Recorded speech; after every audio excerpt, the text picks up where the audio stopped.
この前マンホールを取りに、初めて外に GoPro 持って出て行ったんですけど、でその時にそういう GoPro にもちゃんと手ブレ補正の機能がついてるのが分かったんですけど、なんか他の人の動画を見ると結構自分の撮った動画とは違ってこう滑らかにスムーズに撮れてるなって思ったんですよ。でそういう動画ってどうやって撮ればいいのかなって思った時にジンバルっていう存在を初めて知って、でちょっとジンバルに目をつけてみましたこちらのジンバルが届いたので、ぜひぜひ紹介していきたいと思います。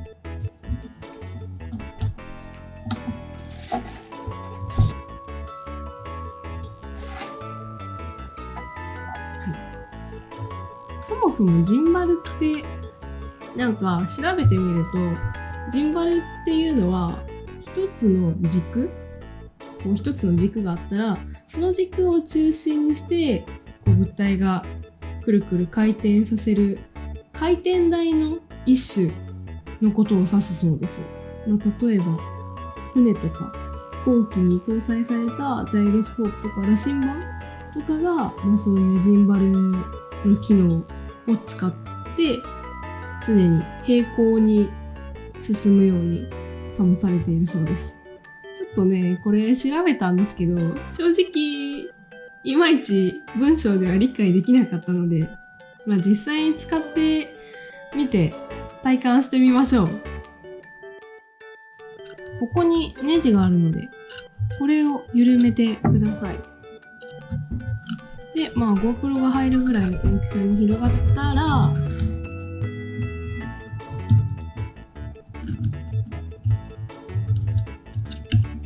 こうですね。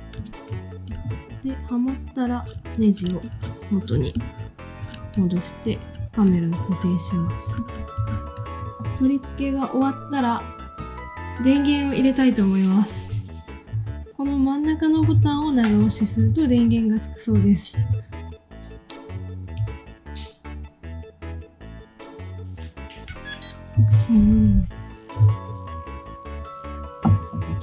で、実際に取り付けて動かしてみたら、見えますかね？こんな感じで動きが滑らかになってるのわかりますかね？力抜いたらいいの？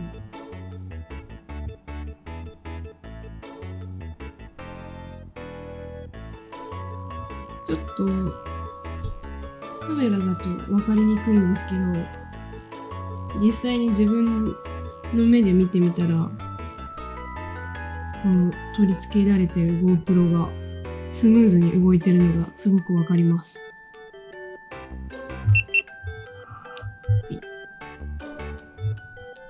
じゃあ一回これで撮影してみます。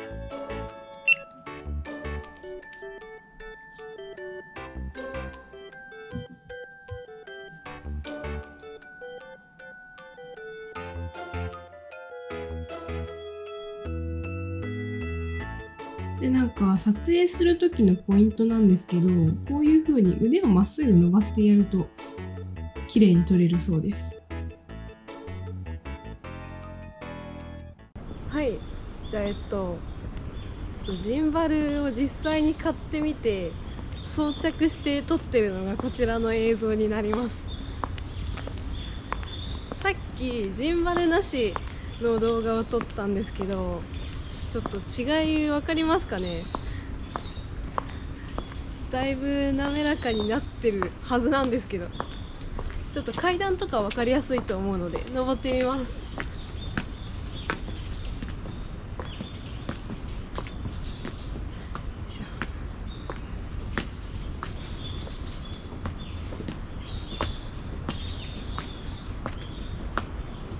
勝手に GoPro の向きとかを